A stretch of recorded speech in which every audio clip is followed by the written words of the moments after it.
né, daquele jeito lindo, maravilhoso, né? Dando boa noite a todo mundo que chegou na aula. Hoje a gente está fazendo aula de materiais ópticos, elétricos e magnéticos, tá? A gente já está na terceira aula, terceira ou quarta aula. Queria só informar vocês que essa matéria também está sendo ministrada para o pessoal do oitavo semestre, no outro dia, então é uma outra aula. Então, eventualmente, se vocês forem lá ver as aulas, pode ser que nas aulas gravadas você veja uma outra aula que não a que você participou, mas a matéria é praticamente a mesma, só o enfoque lá, como eles têm um pouquinho mais de conhecimento, né, a gente aprofunda um pouquinho mais. Mas, no demais, é tudo igual. Boa noite aí quem está no chat dizendo boa noite. Eu vou apresentar para vocês a transparência que a gente estava fazendo na aula passada, e é em cima do PowerPoint aqui que a gente vai discutir algumas cositas, tá? E deixa eu ver. Então, provavelmente vocês devem estar vendo aí o PowerPoint. Espero que estejam. Tá? O pessoal me perguntou, né? Algumas pessoas me perguntaram por que eu não uso o PowerPoint no modo de apresentação de slide, né? Porque fica essas coisinhas aqui em cima e tal. Eu não uso no modo apresentação de slide, gente, porque eu uso o PowerPoint como se fosse o meu quadro negro, ou quadro branco, ou quadro verde, ou quadro amarelo, sei lá como que querem, porque hoje a gente tem que ser politicamente correto, né? Então, às vezes a gente fala as coisas e a gente tem que ficar se policiando, porque tem nego que se ofende, né? Um babaquice. Mas tudo bem, a gente respeita também. Então, na grande maioria das vezes, eu não trago o material pronto, assim. Então, vocês escutaram, né? Esse daqui é o Álvaro Rodrigues, querendo entrar na sala. O que eu faço? Eu permito ou não permito? Eu vou permitir hoje, tá? Mas sempre lembrando que o correto é a gente configurar o nosso dispositivo com e-mail institucional para que a gente fique com as presenças na sala de aula, tá bom? Daí não precisa fazer mais nada, é só entrar que eu já dou a presença. Na realidade, eu recebo, né? Depois da aula, recebo uma lista com todas as pessoas que estavam logadas. É um relatório legal. Quanto tempo você ficou logado, quantas vezes você apertou o microfone, quantas vezes você levantou a mão, quantas vezes você escreveu no... uma estatística. Bom, daí a gente já falou de algumas coisas, né? A gente começou falando lá sobre o que era matéria, tá? As propriedades da matéria, tá? Coisinha básica, a gente chegou a falar de luz, né? Que é uma forma de energia. Eu cheguei a comentar com vocês sobre o átomo, né? O que é o átomo, as ideias e as teorias que o pessoal tem. Mas isso tudo que a gente está vendo é só para subsidiar. Vocês não viram esse conteúdo na última aula? Não, Thiago? Não. Oh, tá bom, então. Desculpa aí, moçada. Então, vamos... O que a gente fez na última aula? Eu fiquei só conversando com vocês, é isso? Foi apenas bate-papo. Tá bom. Beleza, então. Desculpe-me aí, tá vendo? Dar aula para duas turmas, a gente acaba se confundindo. Então vamos lá, gente. Vamos começar do zero, então. Começar do zero, maravilhoso aqui. Na realidade, quando a gente vê materiais ópticos, elétricos e magnéticos, a gente tem que entender o porquê que a gente está vendo isso daí. Por quê? Porque no nosso curso de engenharia, a gente vai precisar usar um monte de componentes eletrônicos, um monte de coisas eletrônicas, tá? E além de entender toda a matemática das coisas, essas coisas eletrônicas que a gente vai aprender e vai usar, elas são feitas de matéria, né? Então, daí a gente tem que entender o que é a matéria. Daí a gente lembra lá do nosso colegial, né? Que o universo, o mundo que a gente vive, ele tem algumas propriedades que a gente pode observar. E da observação dessas propriedades, os filósofos lá da Grécia Antiga, o pessoal que pensava... Na realidade, o homem, desde que ele começou a pensar, ele começa a olhar para as coisas e começa a pensar sobre as coisas, né? Então, ele quer... a curiosidade que é inata ao ser humano, ela começa a ser importante, porque ele começa a ter curiosidade sobre as coisas e começa a questionar tudo que ele vê. Então, a primeira coisa que eu acho que qualquer pessoa que nasce, né, como ser humano nesse planeta, a primeira coisa que a pessoa vai sentir é assim, bom, tem um monte de coisas que me rodeiam, de objetos, né, luzes, cores, eu não sei nem bem o que é isso, mas é tudo novo, porque quando eu estava no útero da minha mãe, eu só escutava um barulho esquisito do coração lá, né? Algumas cores, né? Na realidade eu já conseguia perceber cores, mas eu estava envolto num negócio meio gosmento lá, que era uma água, né? Não tinha preocupação de me alimentar, não mamava, tudo era fornecido para mim, eu estava de boa. Só que quando eu saí para o mundo, eu comecei a perceber que o mundo é muito mais do que o útero da minha mãe, né? E no mundo a gente tem coisas, e essas coisas, a gente pode interagir com essas coisas. E essas coisas é que produzem outras coisas. E essas outras coisas é que produzem outras coisas que chegam a produzir tudo que a gente usa no dia de hoje. Por exemplo, o computador que a gente está usando, a internet que todo mundo usa, mas antes disso, a eletricidade, a lâmpada que acende, né? Ou antes disso, um trem movido a vapor, né? Ou antes disso, uma empresa um jeito de colocar uns pregos num pauzinho lá para fazer tecido com lã de carneiro. Ou antes disso, até, a gente nem o fogo a gente controlava, né? A gente sabia que existia, porque quando um raio caía numa árvore, acontecia alguma coisa que a gente não entendia direito. Na realidade, a gente não sabia nem falar. Mas a gente foi aprendendo essas coisas com o tempo, e a gente consegue hoje, com o conhecimento que a gente tem, com a inteligência que a gente adquiriu ao longo do tempo, entender o que são propriedades do universo, né? Quer dizer, o universo tem algumas propriedades, tá? E a gente vai tratar, por exemplo, das propriedades que são fundamentais do universo. O que é uma propriedade fundamental? Uma propriedade que existe para todos, todo mundo conhece, tá? Mas ninguém entende. Então a gente vai dar uma filosofada um pouco sobre isso antes da gente começar a entender as coisas propriamente ditas, tá? Então, uma das propriedades fundamentais do universo que a gente conhece, tá? A gente pode colocar como sendo o espaço, tá? Então, o que é o espaço? O espaço, de uma maneira física de falar, é a representação tridimensional de tudo que vemos e de tudo que acontece, tá? O espaço é que permite que os objetos tenham dimensões, ou seja, comprimento, largura e altura. Ah, legal. Então a gente tem uma noção, né, do que seja espaço. Daí, geralmente, no curso superior aí, o pessoal diz o seguinte, ó, o espaço é representado no R3, né? Esse R aqui vem dos números reais. E por que é R3? Porque se a gente for desenhar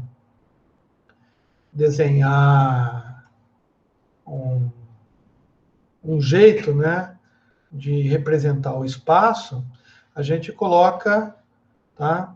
Deixa eu tirar essa daqui, ó. Tá? a gente coloca 3 retas, né? E essa reta, ela é composta de números inteiros. Então, a gente pode representar, por exemplo, uma reta para representar o eixo do x, tá? Uma reta para representar o eixo dos y, e outra reta que a gente coloca, porque a gente quer desenhar tridimensional, para representar a profundidade das coisas, né? Que é o eixo do z. Então, com esses 3 retinhas aqui que a gente coloca, que a gente chama de plano cartesiano, a gente consegue representar ou desenhar qualquer objeto no espaço. Então, a gente diz que o espaço tem que ter 3 vertentes, né? Uma de altura, uma de largura e uma de profundidade, tá? Se eu tivesse condição e conseguisse desenhar aqui no PowerPoint um cubo, tá? Sim, ó. A gente começa a perceber, né, que é bem diferente desenhar o cubo do que desenhar um quadrado. Tá? Um quadrado é uma figura plana. Tá? Vou desenhar um quadrado aqui para vocês verem. É uma figura plana. Então, a gente diz que o quadrado é representado em 2Ds. O que significa 2Ds? 2 dimensões, só em altura e em largura. É assim que eu represento um quadrado. Se eu trouxer o quadrado, né, para dentro dessa minha representação aqui, tá? E colocar aqui, ó, eu sequer preciso dessa reta aqui para representar, né, um quadrado, porque um quadrado é uma figura bidimensional. Então, bidimensional significa que eu tenho um eixo y e um eixo x. Tá? Uma maneira matemática de se escrever isso daqui, a gente diz que esse modo de representação, tá, é o que a gente chama, não é bem isso que eu queria dizer, tá? Mas eu vou escrever de novo, tá? A gente chama de R2. R2, só que o 2 é sobrescrito. Essa é uma maneira que os matemáticos têm para representar matematicamente, informar para a gente que a gente está trabalhando num espaço de 2 dimensões, por isso que é R2. Bom, se eu colocar o eixo do Z aqui, tá? Que vai ser um eixo que vai me dar a profundidade das coisas, com profundidade eu consigo desenhar um cubo. E é óbvio que o meu eixo Z não está muito alinhado com o cubo, mas também... Tá? Vamos pensar assim. Então, o eixo Z está alinhado agora. Tá. Significa, então, que eu passei a ver as coisas tridimensionalmente. E escrever tridimensionalmente, eu tenho uma reta de reais que representa uma dimensão, uma reta de reais que representa outra, e uma reta de reais que vai me representar a minha terceira dimensão. Então, eu vou representar no R3. Só que vocês vão ver em álgebra, cara, que vocês podem colocar quantas dimensões vocês quiserem. Tá? Eu posso colocar várias dimensões aqui, desde que elas não sejam iguais. Tá? E eu posso representar esse cubo, tá? Cada ponto desse cubo, tá? Em quantas dimensões eu quiser. Então, eu posso criar mundos, né? Em R7, por exemplo, com 7 dimensões. Só que fica muito difícil para a gente entender, né? Mas, é assim, não esquenta a cabeça com isso. Matematicamente funciona, vetor funciona, a gente vai ver isso com o tempo. Mas, o que eu quero dizer é que, embora esse cubo ele possa ser representado, tá? Com 7 dimensões, ou seja, cada ponto desse, eu vou fazer uma projeção sobre o eixo X, sobre o eixo Y, sobre o eixo Z, sobre o eixo W, sobre o eixo... Fica difícil para a gente ver visualmente, mas dá para fazer. Agora, eu posso sempre reduzir a representação de alguma coisa que tem volume, tá? No R3. Então, eu posso converter um sistema de representação vetorial do R7, tá? Eu sempre posso representar o mesmo desenho, tá? Do mesmo jeito, um cubo. Olha que legal. Acho que vocês nunca pensaram nisso, né? O mesmo cubo que eu represento no R7, com várias retas, eu posso representar apenas com 3 dimensões, que é o que a gente conhece. Tá bom. Daí, quando vocês forem ver o professor de matemática, de cálculo, geometria analítica, sei lá quem falar, ó, estamos no R3, vocês entendem que é um eixo, é um sistema tridimensional que tem 3 eixos principais de reais, números reais, tá? Por isso que ele está no R3. Legal. Outra coisa que é interessante, que é uma propriedade fundamental, universal, é o tempo. Tá? O tempo. Veja bem, quando a gente está falando no espaço, a gente só falou do volume, né? Mas o tempo, tá, é o que a gente chama de quarta dimensão. Na vida normal, o tempo é uma ferramenta que a gente usa para medir o progresso dos eventos no espaço. Olha só, para que serve o tempo, então? O tempo serve, por exemplo, no momento que eu desenhei isso daqui, ó, tá, nesse momento, o cubo estava ali. Se eu não fizer mais nada com ele, tá, ele continua em 3 dimensões. Agora, se eu pegar esse cubo e começar a movimentar o cubo, você concorda comigo que a cada tempo esse cubo vai estar num lugar diferente? Ou seja, o tempo nada mais é do que uma medida que a gente usa para fazer deslocamento de alguma coisa, tá, no espaço. Então, na realidade, o tempo não é o relógio em si. O relógio é um instrumento que a gente inventou para medir o deslocamento, por exemplo, da Terra em torno de si mesmo, ou de si mesma. Né? Putz, conceito louco isso, né? Mas, se a gente for parar para pensar filosoficamente, a gente vai chegar a essa conclusão e vai falar, poxa, é verdade, porque o tempo só existe porque a Terra está rodando. E ela roda no entorno de si própria, e depois ela roda no entorno do Sol. Então, a gente vai dizer que quando ela consegue rodar uma vez no entorno de si mesmo e voltar no mesmo ponto, tá? A gente atribui um valor para isso, tá?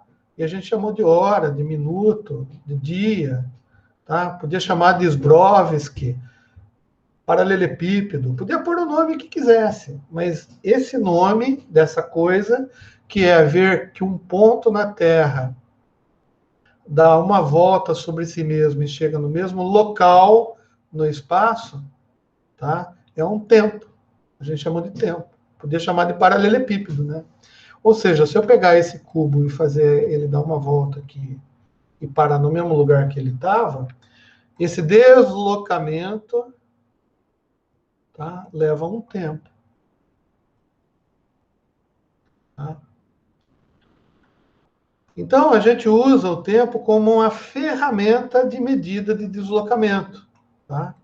Mas a gente entende também que o tempo é essencial para a nossa existência.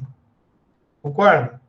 Porque se não existisse o tempo, a gente não existiria.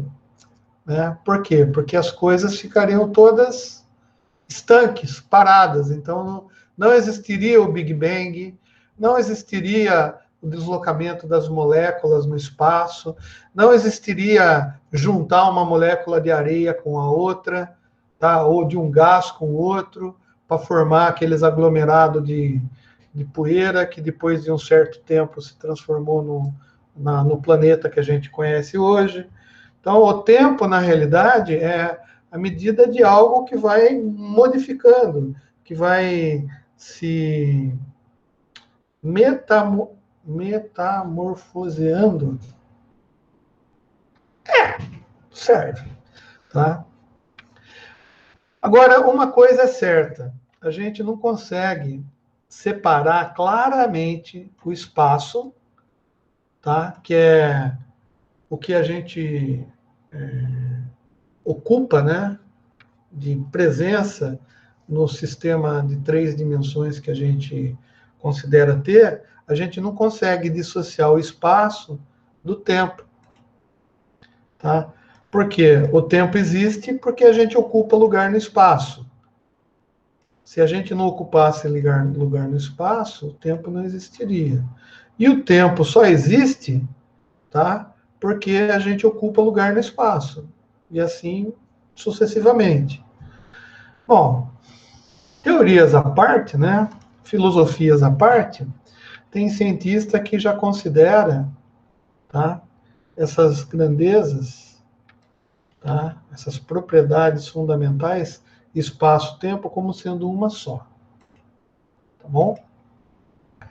Bom, e daí se a gente tem espaço-tempo, e a gente ocupa um lugar no espaço-tempo, a gente só ocupa lugar por quê? Porque existe um conglomerado, um agrupamento de coisas na gente, tá? Que a gente chama de matéria. Tá? Então, a definição mais básica de matéria, tá? É que ela pode ser qualquer coisa que ocupe espaço num determinado tempo. Ou seja, qualquer objeto que você possa ver, tocar, mover, aplicar um empurrão, uma força, quebrar, rasgar, comer, qualquer coisa que você consiga fazer, tá, com esse objeto, né, isso é matéria. Tá? Então a gente diz que qualquer coisa que ocupa um lugar no espaço é a matéria. E daí tem até aquela máxima, né, que 2 objetos não podem ocupar o mesmo espaço.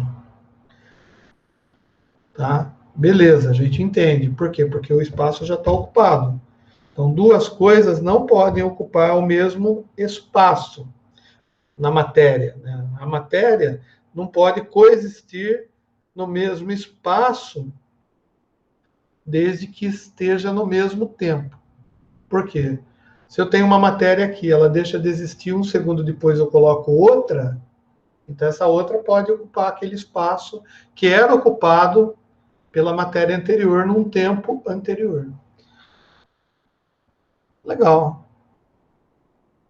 Mas, o nosso efeito de estudo, seria interessante a gente lembrar, né, do que a gente aprendeu lá na 4ª série, 3º ano do primário, tá? Que a matéria é composta por bilhões e bilhões de átomos. Bom, então, se a gente não lembra, vamos rever o que é um átomo. Tá? Um átomo, os gregos antigos, eles ficaram pensando, tudo filósofo, né? Falar, legal, eu entendi mais ou menos o que é as coisas, que são as coisas, que elas ocupam lugar. Esse lugar eu já até não sei dar o nome ainda, mas um dia vão falar que isso daí é o espaço que ela ocupa. Tá? O que tem dentro dela, eu não sei se é um pedaço de tronco de árvore, é madeira. Se é um pedaço de ferro, é ferro. Então, beleza, tem alguma coisa dentro dela. Mas e se eu dividir isso daí em coisas pequenininhas, pequenininhas, pequenininhas, como a areia da praia, né? Que são pedacinhos pequenininhos, né? De um tipo de material, né? O silício, por exemplo. Tá? Se eu pegar esse grãozinho de areia e conseguir dividir ele em mais pedaços, vai chegar num determinado momento que eu não vou conseguir dividir isso daí. Então, daí para isso o cara chamou de átomo. Legal, então a gente aprendeu que o átomo é a menor partícula conhecida naquela época lá, que eles estavam filosofando, né? Que compunham a matéria. Tá? E a matéria ocupa um lugar no espaço num determinado tempo. Ah, legal, muito bem. Então, por exemplo, eu coloquei aqui a água, né? Que que é um composto químico, são 2 moléculas de hidrogênio e uma de oxigênio. Bom, elas se juntam e formam o que a gente conhece já de química lá, de água, tá? Então, isso significa que 2 átomos, que em princípio são pequeníssimas partículas indivisíveis, tá? Juntadas com um átomo de oxigênio, que na época nem sabia que existia, né? Imaginava, o ar que eu respiro também é matéria. Por quê? Porque ele ocupa lugar, né? Então, o ar também é uma matéria bem volátil, que expande, né? Na realidade é um gás, né? Mas a gente vai chegar nisso. Mas o que acontece é que o ar também, eu podia dividir, né, as coisas que compõem o ar, e o fogo, por exemplo, naquela época, eles pensavam que o fogo também era matéria, né? Porque o fogo ocupava, na visão deles, lugar no espaço também. Olha que interessante. Então, a gente pode dividir o fogo em pequenas partículas de fogo, que elas vão ser também consideradas átomos. Legal. E o fogo, então, é o composto dessas partículas que ocupa aquele lugar no espaço. E a água é a mesma coisa, tá? O fato é que se a gente juntar átomos, a gente vai formar moléculas. Ah, legal. O que tem a ver isso com a nossa aula? Por quê? Porque as moléculas, tá? Elas vão formar a matéria, tá? E a matéria vai ocupar lugar no espaço. Mas a gente vai ver que a matéria é feita de moléculas diferentes, com átomos diferentes. Portanto, elas vão produzir coisas diferentes. E essas coisas diferentes também têm propriedades. E a gente precisa estudar as propriedades dessas coisas que são formadas por moléculas, que por sua vez são formadas de átomo, porque essas coisas produzem fenômenos para a gente. Tá? E o que são fenômenos? São coisas que a gente pode observar na natureza. Por exemplo, vamos imaginar essa negocinho aqui, é um paninho que eu uso para limpar meu óculos. Por exemplo, eu estou segurando o paninho, né? Mas eu estou sentindo que ele tem ele está puxando para baixo aqui. É bem pouquinho, mas eu sinto na minha mão que ele está puxando para baixo. E se eu abrir aqui e soltar, o paninho vai cair. Legal. O que faz o paninho cair? Tá? O que faz o paninho cair? O que faz um martelo cair? O que faz uma maçã cair? Então, isso é um fenômeno que acontece. A gente não sabe o que é. A gente tem que estudar para tentar entender. Então, esses fenômenos, né, que a gente observa na natureza vão nos servir para entender uma série de coisas. Tá? Outra propriedade que existe, que é natural, também fundamental da natureza, é movimento.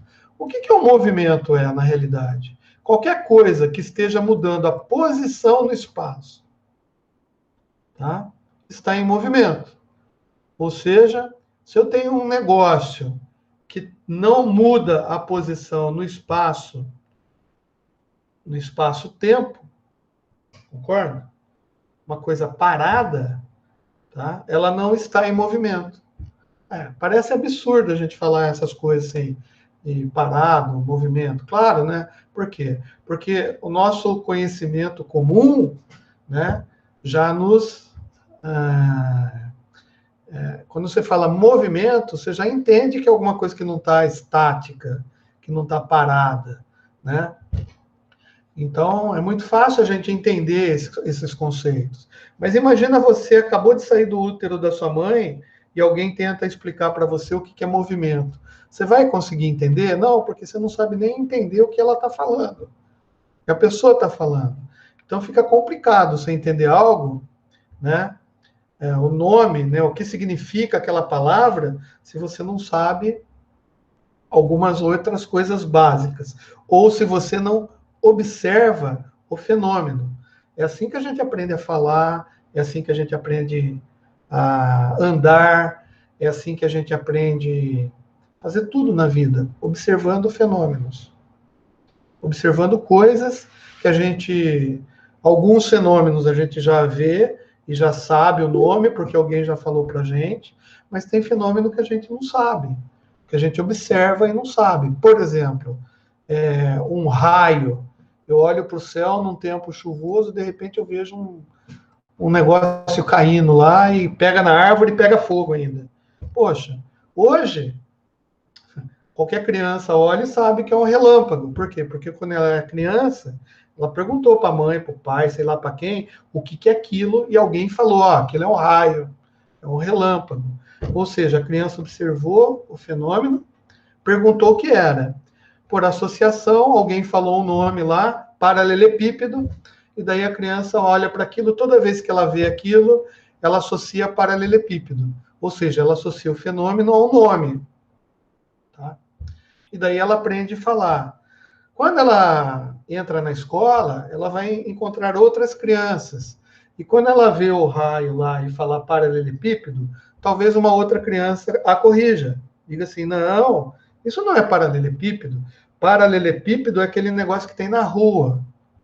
Isso que você está vendo é raio. Daí a criança vai falar, bom, o fenômeno é o mesmo, só que o nome do fenômeno muda. Então, eu vou associar o novo nome a esse fenômeno que eu estou observando. Beleza. Qual que é o fenômeno que a gente observa?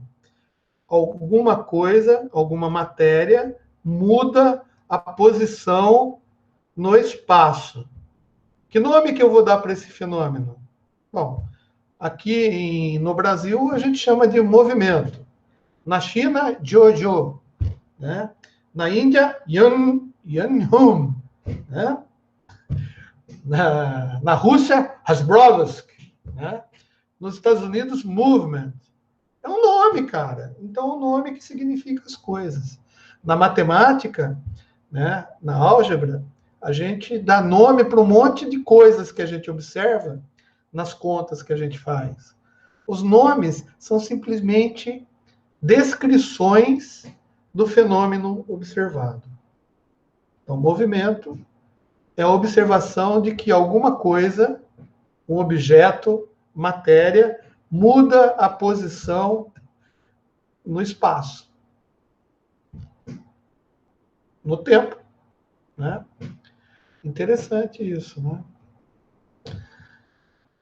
Quando a gente entender, né, essa reflexão que a gente está tendo sobre o movimento, ela vai ajudar a gente a entender alguns conceitos importantes para o nosso curso.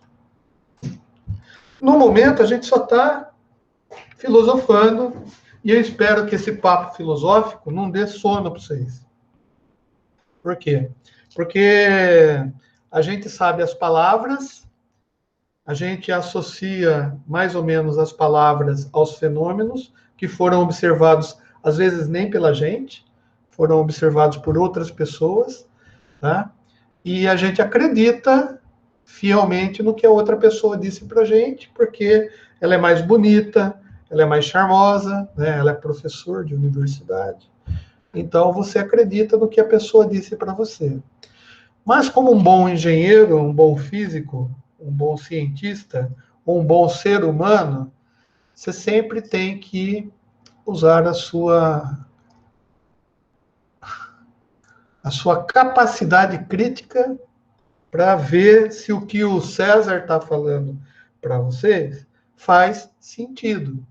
E daí você pega alguém que escreveu sobre o mesmo fenômeno, que é muito mais inteligente do que eu, e você compara. Então você vai no livro, não vai na Wikipedia, não, vai no livro.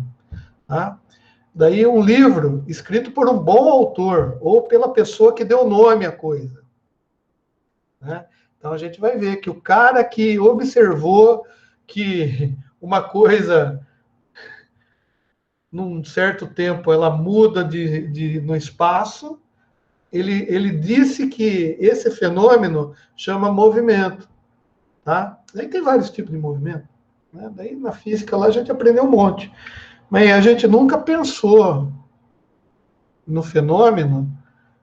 Por quê? Porque geralmente as coisas são apresentadas para a gente assim de mão beijada. né? Tipo assim, você não precisa pensar. Algum professor chega para você e fala, movimento é isso. Daí você não precisa pensar, porque você acredita, ó, se o cara falou, tá certo, né? Mas não é isso que o engenheiro faz. O engenheiro pensa, né? E pensar, ninguém ensina ninguém a pensar, né? Pensar, a gente tem lá um negócio químico na cabeça lá que faz a gente pensar. Bom, então a gente já viu alguns princípios fundamentais, né? O que é espaço, relembramos o que é tempo, né? Vimos o que é matéria, já relembramos mais ou menos o que é um átomo, o que é uma molécula, a gente sabe que as moléculas compõem a matéria, e a matéria, do jeito que a gente conhece, ocupa lugar no espaço, num determinado tempo, tá? A gente sabe que movimento é a matéria, né, se deslocando ou ocupando espaços diferentes, né, ao longo de um tempo. Tá? Então, compete a gente agora ver essa grandeza fundamental aqui, né, que é a massa. Tá? A massa, o que é a massa? Massa tem duas definições que são importantes. A primeira é a definição geral de massa, tá? Que a gente lá no ensino médio a gente aprendeu, tá? E a outra é uma definição mais técnica, usada na física, tá? Que tem a ver com quantidade de matéria. Mas assim, geralmente a massa é definida como medida de quanta matéria um objeto ou um corpo contém. Então é assim, o que a gente pode entender como sendo massa? Eu já sei que matéria é um aglomerado de átomos lá, né? E ocupa lugar no espaço, é um objeto, existe, tá? Se ele ficar parado, ele não está em movimento. Mas se ao longo do tempo ele ocupar espaços diferentes, ele está em movimento. Beleza, então, tá. Agora, qual que é a massa desse objeto? Bom, a massa é quanta matéria esse corpo, né? Daí o cara, a gente dá nome de corpo também, né? Porque é um nome só. O que é um corpo? O corpo pode ser um corpo de homem, um corpo de mulher, e um corpo algo, um objeto, né? Então, a quantidade de matéria que esse objeto contém é a massa dele, tá? Ou seja, o número total de partículas subatômicas, nossa, do objeto. Meu Deus do céu! Você não falou que o átomo é uma coisa indivisível? Então, era até 1900. Já em 1905, 1901, não sei quando, historicamente, algum cara que ficava pensando nisso, ele falou assim, cara, mas eu quero fazer umas experiências, porque tem alguns fenômenos, e se o átomo for uma bolinha mesmo, se a gente considerar o átomo como sendo uma bolinha indivisível, tem alguns fenômenos que eu não consigo explicar, que eu observo nas minhas experiências, mas eu juro que eu não consigo explicar. Por exemplo, por que uma bolinha de hidrogênio gruda com uma bolinha de oxigênio e forma uma molécula, tá? Oxigênio, hidrogênio. E a gente chama isso daí de hidroxila. Serve para alguma coisa. Alguém deu o nome aí de hidroxila, né? Mas alguém observou esse fenômeno, que junta. E se a gente explicar o átomo como sendo só bolinha, muito embora seja muito fácil da gente entender, não explica direito essa conexão entre os dois. Então, é um fenômeno que acontece. A gente tem que observar mais, porque os fenômenos, quando a gente observa o fenômeno, tá, a gente cria hipóteses sobre o fenômeno observado. Tá? Então, a gente cria alguns pensamentos a respeito, né? Bom, mas e se for papapá, papapá? Daí um outro cara vai falar, não, mas e se for de outro jeito? Né? Então, essas hipóteses vão gerar teorias. Se essas teorias forem comprovadas, em algum determinado, ao longo, né, do tempo, elas viram verdades, leis. Então, existem alguns fenômenos que foram observados, que se transformaram em hipóteses, tá? Essas hipóteses geraram teorias, e as teorias foram comprovadas, reproduzidas, reobservadas, observadas novamente, fizeram de outro jeito, aconteceu do mesmo jeito, calcularam de outro jeito, aconteceu do mesmo, daí virou lei. Por isso que as pessoas dizem que as leis, não estou falando de lei política, tá?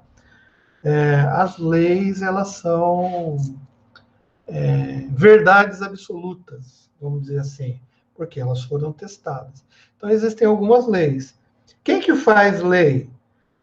Quem consegue provar que aquela hipótese, através das teorias e dos testes, né, das experiências, que podem ser reproduzidas várias vezes, copiadas e feitas, deu certo, de novo. Então, se deu certo de novo, aí você fala assim, cara, não é possível. Se eu fizer de novo, vai dar a mesma coisa? Vai. Se eu fizer de novo, vai dar a mesma coisa? Vai. E se eu fizer desse jeito, vai dar a mesma coisa? Dá. Então, pô, cara, daí assim, a gente quer acreditar que está certo. Até que venha alguém que conteste essa lei, tá? E dê uma outra hipótese, tá? Então, essa outra hipótese ainda não é lei. Ela vai ser estudada, vai ser observada, vai ser exaustivamente testada, e daí ela vai virar lei. E o que acontece é que os caras chegaram à conclusão de que as bolinhas, na realidade, elas não eram bem bolinhas. Elas eram bolinhas que eram constituídas de outras bolinhas, tá? Bolinhas que eram constituídas de outras bolinhas. E essas outras bolinhas, elas tinham comportamentos previsíveis, né? Que na realidade não é o comportamento previsível. Você conseguia estimar, calcular matematicamente esse negócio. Tá? Então vamos lá.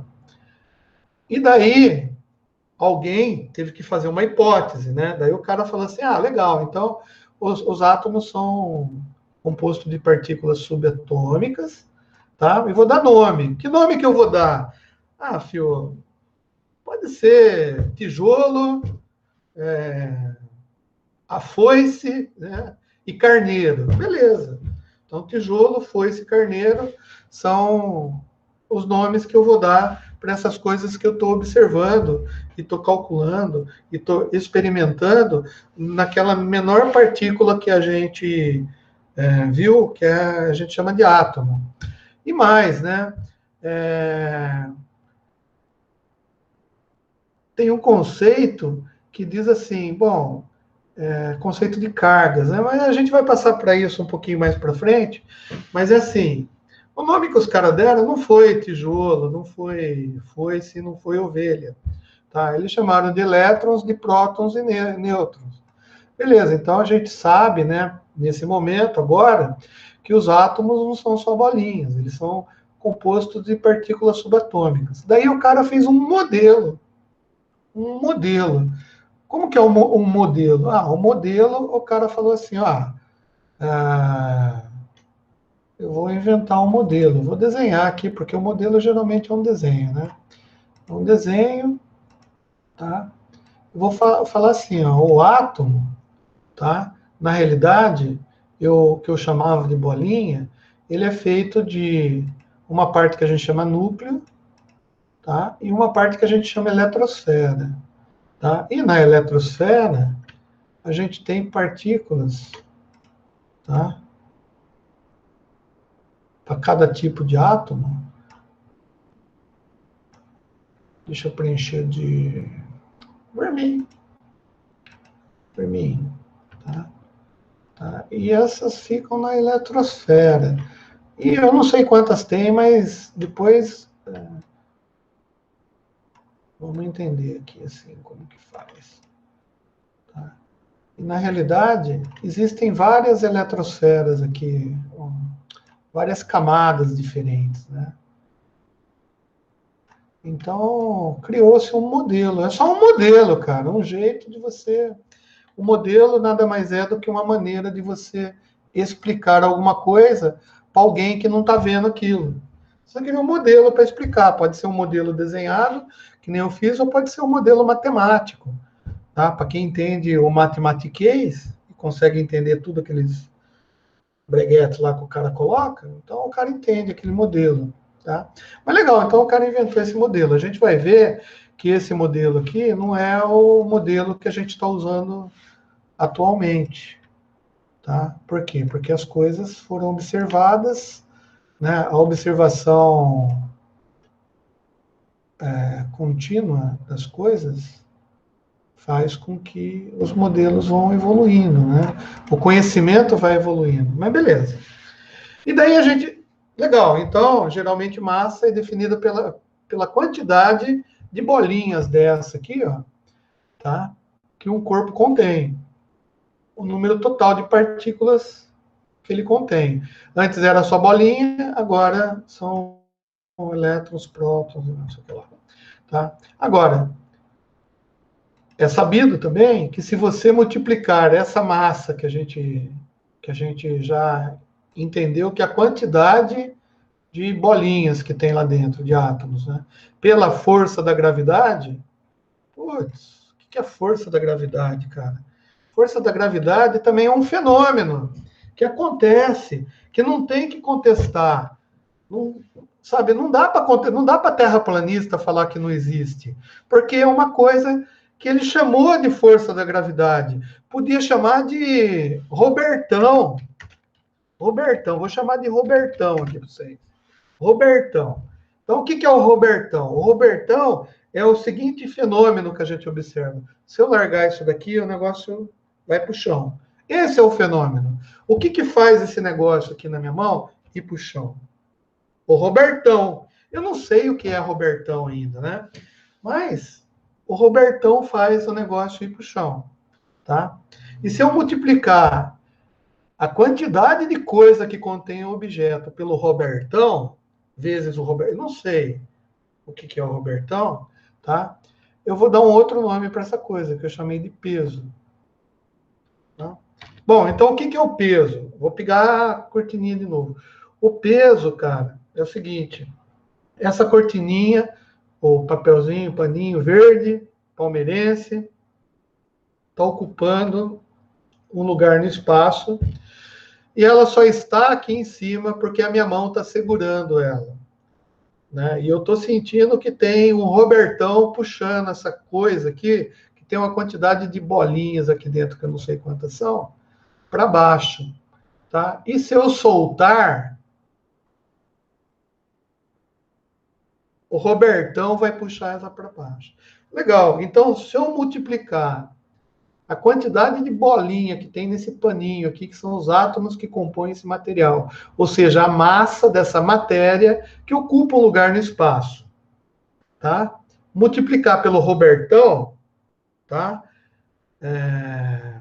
Vai ser um fenômeno que eu observei aqui, eu vou chamar de peso. Beleza. Então, o peso, tá?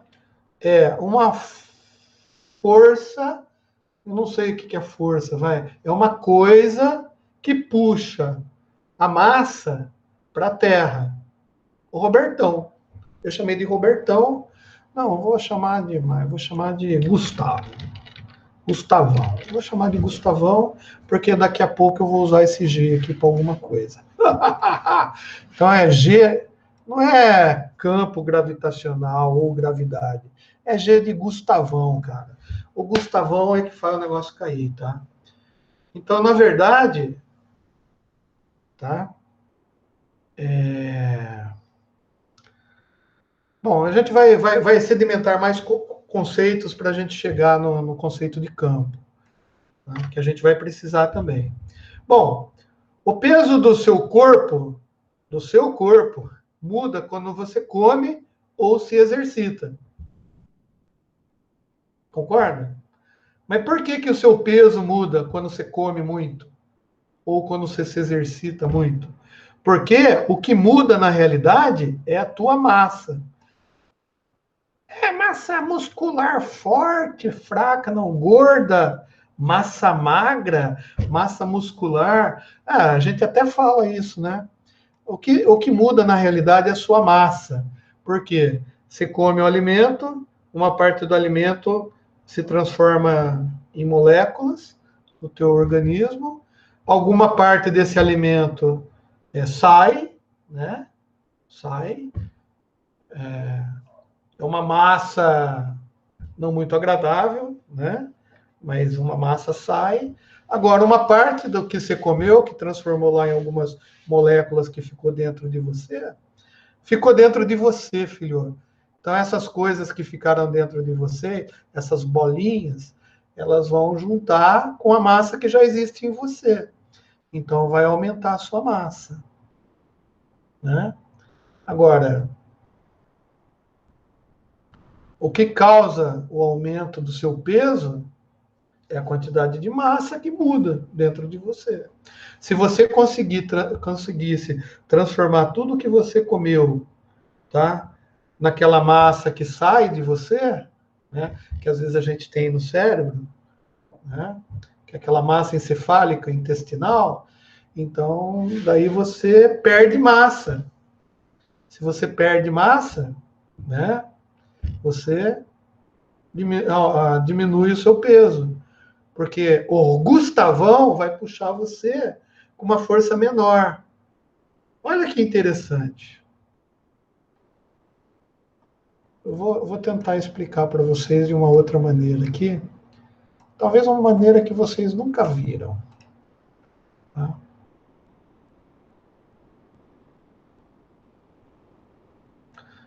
Ó,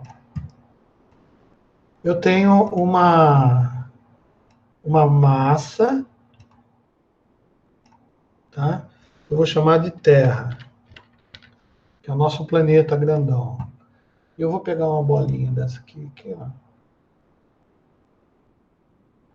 Essa daqui, vou trazer para cá. E tem uma massa de um objeto aqui. Tá? O Newton usou uma maçã para explicar isso daí para nós burros, né? Uma maçã. Tá? Óbvio que o tamanho da Terra em relação à maçã, a Terra é muito maior que uma maçã, né, gente?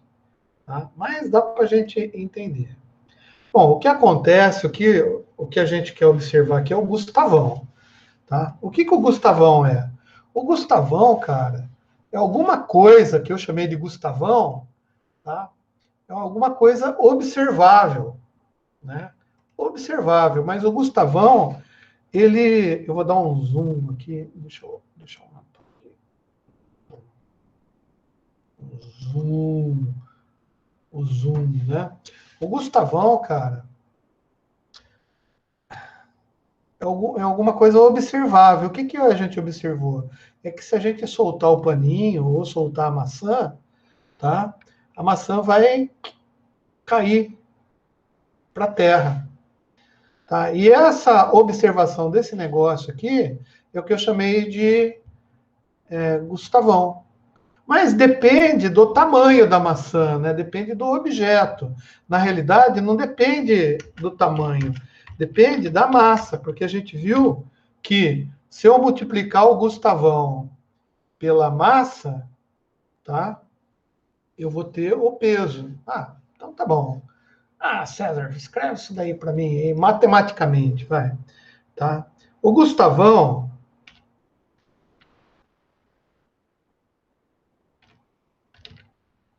tá? Depende, tá? Da massa e do peso. Massa, tá? E peso. Tá? Na realidade, é assim. Só que é inversamente proporcional, né? Porque quanto maior o Gustavão, ou quanto maior o peso, tá? Se a massa cresce, né? Não vai dar para falar assim. Mas vocês vão entender assim. É a mesma coisa que dizer o seguinte, que eu dependo que o Gustavão vezes a massa foi aquilo que a gente definiu lá, né? É igual ao que a gente chama de peso. Tá? Peso foi o nome que eu dei, que não era Gustavão, era outro nome, que é a força com que essa maçã, que tem uma massazinha, que eu chamei de M aqui, tá? Vai cair. Cair. Isso aí que acontece. Beleza. Então, disso daqui, gente, dessa observação desse fenômeno, tá? O Newton fez uma lei. Uma lei, o Isaac Newton, cara. Um cara era um gênio, esse cara. Né? Além dele descobrir um jeito de fazer cálculo diferencial, né? Integral diferencial, tá? Ele também descobriu esse negócio que ele fez um monte de exercício, ou seja, ele começou a colocar nome para as coisas, né? Então ele chegou à seguinte conclusão. Tá? Com quanta força, vamos dizer assim, a Terra vai atrair a maçã? Tá? Quanta força a Terra vai atrair a maçã? Bom, vai depender de outro conceito também, que é assim, é de quão alto eu vou colocar a maçã. Tá? Por quê? Se eu colocar a maçã lá perto da Lua, com certeza a Terra não vai puxar aqui a maçã. Mas Newton não sabia disso, mas ele estava elucubrando a respeito. Tá? Final das contas, ele falou assim, ó, tá? Essa força aqui que vai atrair a Terra, a maçã para a Terra, eu vou chamar de F. Vocês devem ter visto isso em física já, né? Tá? E eu vou precisar do Gustavão, que é exatamente o fenômeno em si, tá? E vou fazer, tá? A massa da Terra vezes a massa da maçã. Isso tudo, eu vou fazer assim porque eu tinha que entrar na fórmula e não entrei, tá? Dividido pela distância. Na realidade, é pelo quadrado da distância. Das observações que ele fez lá. Legal.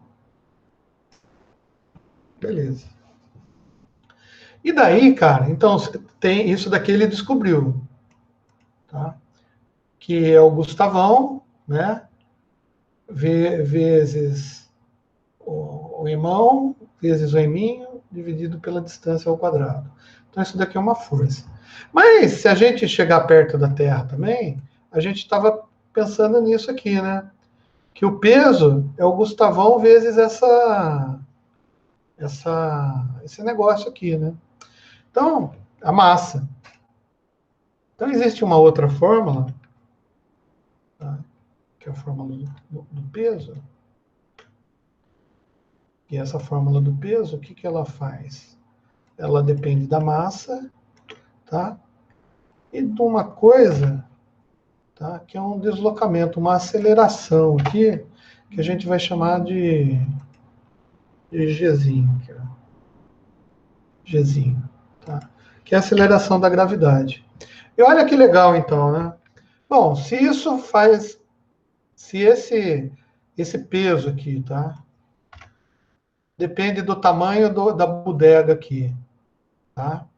E ele vai vir para a Terra por causa de um fenômeno que a gente está observando, a gente consegue calcular a aceleração com que isso acontece, ou vamos imaginar assim, a intensidade do deslocamento, só para a gente entender. Bom, o fato é que se a gente colocar a maçã muito longe, tá? Esse negócio aqui também vai ficar meio enfraquecido, né?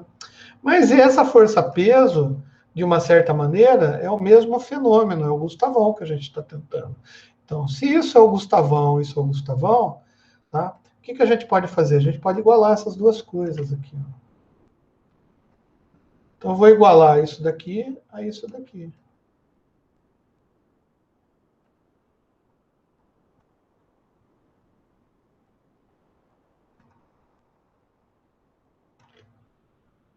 O que eu fiz matematicamente? Eu só igualei. Se o fenômeno é o mesmo, tá? As duas coisas se referem à mesma coisa, eu posso dizer que elas são iguais. Beleza? Então eu vou tirar esse peso daqui. Só igualei as duas coisas aqui. E olha que legal, né? Se a gente igualou as duas coisas, tá? Matematicamente, a gente não poderia dividir por m esse lado do igual e dividir por m desse lado igual? Bom, se eu dividir por m desse lado igual e m desse lado igual, tá? Eu vou chegar aqui.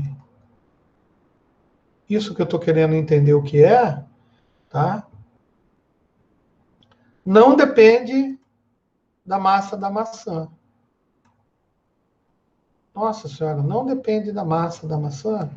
Não, então se eu colocasse uma maçã grandona, ia acontecer a mesma coisa? Bom, ia acontecer a mesma coisa. Só que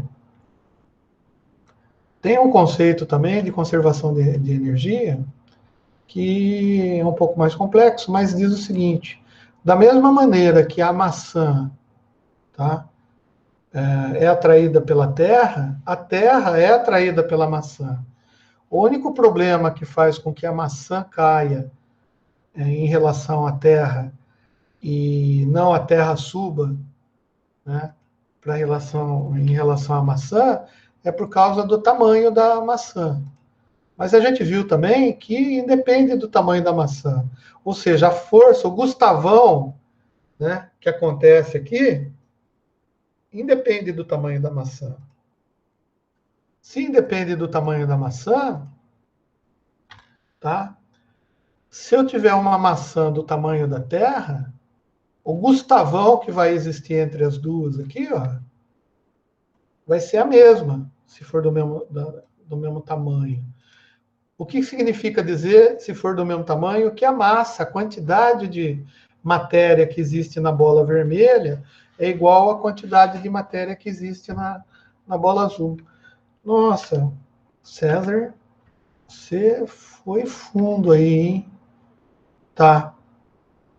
Mas o Gustavão, que a gente chamou, que de uma certa maneira é essa coisa que a gente chama de força da gravidade, tá?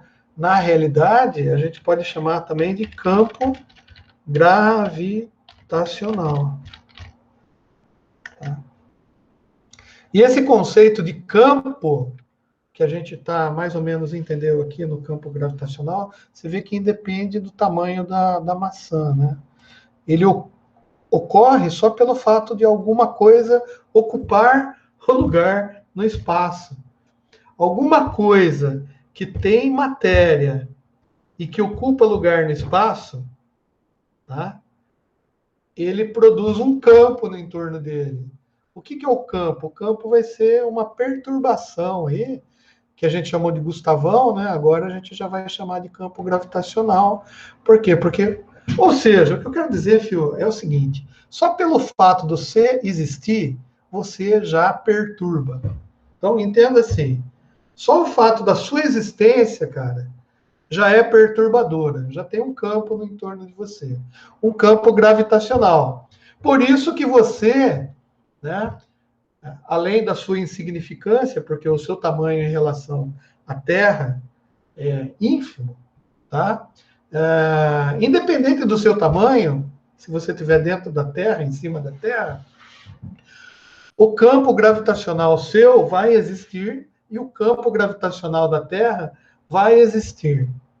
Só pelo fato da Terra existir. E só pelo fato de você existir. O fato de você ser muito insignificante em relação à Terra simplesmente diz o seguinte: é mais fácil é mais fácil para a natureza fazer você ser atraído pela Terra do que toda a Terra ser atraído por você, a não ser que você, né, seja gordo, né? Daí o negócio já muda de figura, né? Mas esses são conceitos fundamentais, né? Então, na física, gente, o que eu fiz aqui, de uma certa maneira, tentei colocar Newton para tentar explicar, né, esse lance da atração do Gustavão, né, que tem, ou do campo gravitacional, da força gravitacional. Na física, o pessoal define máxima como sendo a quantidade de força necessária para fazer com que o corpo, a maçã, tá? A maçã acelere, tá? Em direção da Terra, que é aquele Gzinho, tá? Então, quando você fala que o corpo, né, a maçã está acelerando, tá? Ou se está deslocando, tá? Isso tem a ver com a quantidade de energia, que a gente já viu isso em algum lugar da vida, que no caso é a energia potencial, né? Mas a física trata muito das coisas, tipo assim, quantidade de energia que tem dentro da maçã, vamos dizer assim, tá? Porque se a maçã estiver longe do centro da Terra, tá? Ela tem uma determinada energia nela, né? E essa energia é definida pelo campo gravitacional que a Terra tem na maçã e pelo campo gravitacional que a maçã tem sobre a Terra. Só que, como a maçã é muito pequena, a energia da maçã em si, ó, a gente está cagando e andando pro tamanho dela. Por quê? A gente viu, inclusive, que até independe. A distância, sim, porque quanto mais alto ela tiver, a energia potencial aumenta. Só que tem o seguinte, tem um determinado momento que você vai pôr a maçã tão longe da Terra que o campo gravitacional, que é a perturbação que a Terra exerce, não vai ser suficiente para influenciar a maçã. Então, ela vai ficar, de uma certa maneira, com pouca inércia, né? Ela vai ficar simplesmente sem movimento, parada. É claro que, se a gente fizer isso, ela pode sofrer influência de outros corpos muito maiores que a Terra, né? Por exemplo, Júpiter. Tá? Então, a maçã que está longe ou distante de um campo gravitacional da Terra, que é a perturbação que existe por causa da massa da Terra, só pelo fato dela existir, ela já tem essa perturbação. Um corpo grandão, tipo Júpiter, Saturno, também tem um campo gravitacional pelo fato dele existir. Tá? Então, a maçã que não está sendo influenciada pelo campo da Terra pode estar sendo influenciada pelo campo gravitacional de um corpo no espaço que tem um corpo maior. E a Terra mesmo está sendo influenciada pelo campo gravitacional de Saturno. E isso. Bom, o Thiago está dizendo aqui, cara, que tem vários vídeos explicando visualmente uma malha de tecido, né? A influência da deformação do espaço-tempo. Na realidade, eu vi um no YouTube, tá? Que o cara colocou tipo uma mesa elástica com pano e colocou uma bolinha pesada dentro e colocou outras bolinhas em volta para explicar a ação gravitacional e a deformação no tecido espaço-tempo, tá? Para fazer com que as bolinhas menores elas acabam sendo puxadas pela bolinha maior, né? Que tem, de uma certa maneira, mais peso ou mais inércia nela, por causa que a massa é maior. Mas o fato é o seguinte, existe mesmo, mas se um corpo em movimento medisse a sua massa, tá? Ou seja, um corpo que está em movimento, se ele conseguisse medir a massa dele, ela sempre seria a mesma. Tá? No entanto, se um observador que não está em movimento, eu parado, estou vendo um corpo em movimento. Lá, o corpo em si, para ele, a massa não muda. Mas como eu estou observando esse movimento, tá? Eu vou ver um aumento de massa quando esse objeto acelera. Daí, cara, a gente não vai entrar aqui, né, nas postulações aí de Einstein, tá? Mas o fato é que o que ele diz é o seguinte: se o corpo em movimento, tá? Ele, de uma certa maneira,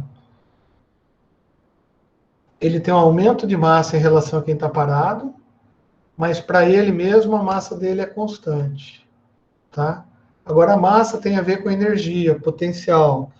E daí, cara, a gente vê que se a gente acelerar o negócio, a velocidade da luz, a massa tende a infinito. É uma loucura isso, tá?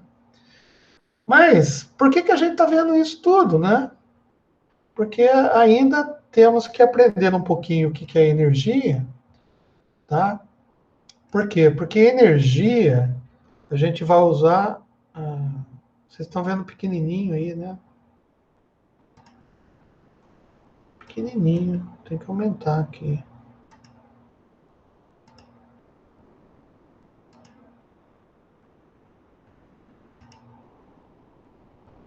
Tá? Então, a energia é a medida da capacidade que um sistema tem de realizar trabalho. Então, olha só, o que é energia? Por exemplo, naquela ideia de eu pegar o tecido e colocar aqui, ou colocar a maçã, né? A maçã está parada porque eu estou segurando a maçã com a minha mão, e a minha mão está impondo uma força na maçã para evitar que a atração gravitacional, o campo gravitacional da Terra, puxa a maçã para a Terra. Então eu estou segurando a maçã. Tá? Então quem está fazendo trabalho sou eu. Eu estou colocando uma energia ali para segurar a maçã. Se eu ficar segurando a maçã muito tempo, meu braço cansa, porque o trabalho que eu estou realizando, colocando energia muscular para segurar a maçã ali, é muito grande. Mas o fato é, quando eu soltar isso daí, tá? A maçã por si só vai sofrer a influência do campo gravitacional e também vai influenciar o campo gravitacional da Terra, porque a própria maçã por si só já tem um campo gravitacional no entorno dela, né? Então, campo energético, o campo energético do corpo dela, né? Tá? E o que vai acontecer? Ela vai começar a acelerar, né?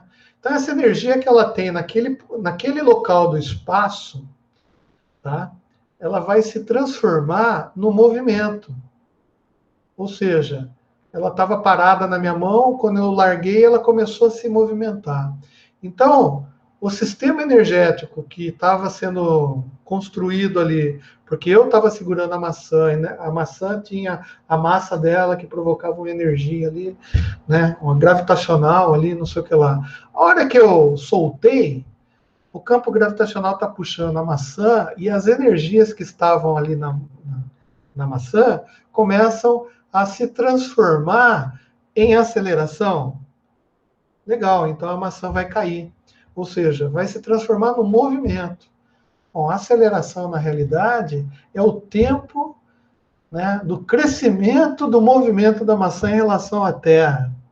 Tá? E depois, se a gente for fazer as contas lá na física, isso vocês vão ver em física, tá? O cara vai ensinar lá para vocês que tem um limite, né? Que é a aceleração da gravidade. O Gustavão, né? Que a gente está vendo, que é o máximo que a maçã vai acelerar, independente da massa dela. Tá? Podia ser uma bolinha de gude ou a maçã. Tá? De uma certa maneira, a aceleração vai ser a mesma. Bom, mas não vem ao caso. O fato é que a energia, então, que a gente vê, que é a capacidade de realizar trabalho, ou seja, a capacidade de fazer alguma coisa, vamos imaginar assim. Tá? E o movimento, por si só, ela está fazendo alguma coisa. Tá? Existem vários tipos de energia, né, que a gente vai ver. Existe energia potencial, tá? Que é a energia que a maçã tem parada perto do chão, tá? E como que ela não está se movimentando? Porque eu estou exercendo uma força aqui. Então, a minha energia que está segurando, né? O meu trabalho é que está segurando a maçã. Porque a tendência da maçã, se eu largar, é ser atraída pelo campo gravitacional, tá? Mas, assim, quando eu solto a maçã, toda aquela energia que ela tem, que está naquela altura dela lá, vai ser transformado em energia cinética, tá? Mas quando a maçã bate no chão, tá? Uma parte da maçã, ela vai espatifar, né? Mas uma parte da maçã vai se transformar em calor. Se em vez de maçã fosse uma bola de borracha, tá? Ela ia bater no chão e ia voltar, né? Porque ela ia se comprimir, depois se expandir, e daí o material que ela é feita, o material molecular que é feita, que compõe, é um material que consegue absorver energia e depois expandir energia do modo mecânico. Então, a borracha é um tipo de material, tem uma matéria que tem átomos e que ela trata energia de uma matéria de um jeito diferente do que uma bolinha de gude ou uma maçã. Então, a massa, no caso, a gente só entende que existe porque tem matéria na borracha, na bolinha de borracha, e ela ocupa um lugar no espaço. Agora, como que as energias vão trabalhar naquele material, vai depender do material, vai depender das ligações químicas e dos compostos químicos que estão dentro daquela borracha. Se fosse uma maçã de aço, ferro, tá? A energia potencial existiria, porque eu estaria segurando ela. Obviamente, ela é muito mais pesada, né? Mas não é que ela é muito mais pesada, é que tem muito mais material dentro lá do negócio. Então tem muito mais átomos lá dentro. Tá? E como tem mais átomos, tem mais energia, vamos dizer assim. E quando eu soltar, ela vai acelerar e vai bater no chão. Só que ela não tem a função elástica, ou seja, vai quebrar o chão, vai enterrar no chão. Tá? Parte da energia cinética que ela adquiriu, né, ao cair, vai se transformar em calor, mas parte vai afundar o chão. Ou seja, o que eu quero dizer para vocês, e essa é a importância da gente estudar materiais, que o comportamento de tudo que acontece na nossa natureza depende dessas grandezas fundamentais. Tá? E dependem mais das observações aos fenômenos que essas coisas causam. Porque apenas observando os fenômenos das coisas caindo, das coisas quicando no chão, das coisas batendo e voltando, das coisas enfincando, entrando dentro da outra, somente essas observações puderam proporcionar para a gente uma lei que a gente chama de lei de conservação de energia, que nos diz que a energia nunca, Lavoisier, né? Nunca pode ser criada nem construída, mas convertida de uma forma em outra. Tá? Então, Lavoisier, ele era um curioso. Nos dias de hoje, eu até diria, Lavoisier seria um aluno de engenharia elétrica. Por quê? Porque ele tem curiosidade para aprender como que as coisas funcionam, como que os materiais funcionam, como que as coisas interagem com a natureza. No caso dele, ele estava entendendo as coisas do ponto de vista de energia, tá? Que depende do material, tá? Mas as formas, né, separadas de energia, elas não são conservadas. O que eu quero dizer é assim, uma energia pode se transformar em outra, tá? Mas a quantidade de energia total existente no sistema, sim. O que eu quero dizer é que quando eu jogo uma bolinha de aço numa parede de concreto, uma força X, tá? Essa força X vai impor uma energia cinética nessa bolinha. Essa energia cinética vai ser parada na hora que a bolinha bater na parede de concreto. A parede de concreto tem uma massa, tem uma matéria, ocupa lugar no espaço, tem uma energia gravitacional própria, já existe energia dentro dessa parede de concreto, que é causada pelos átomos, pelas moléculas, pelas coisas que compõem a areia, o cimento, o cal, né, um pedaço de dedo do pedreiro, não interessa. Tudo que está lá dentro já existe uma energia ali, e ela está parada ali. Quando a bolinha pega a energia cinética, vai acontecer uma coisa aqui. Ou seja, a bolinha de aço, ela vai conseguir entrar um pouquinho na parede, por causa do material da parede, do material da bolinha, da energia da bolinha. Uma parte vai ser convertida em calor, vai ser dissipada em calor, tá? Mas, se você somar tudo, né, quer dizer, eu não vou conseguir conter calor dentro da bolinha, porque o calor vai sair em forma até de luz, vai iluminar o ambiente, não interessa.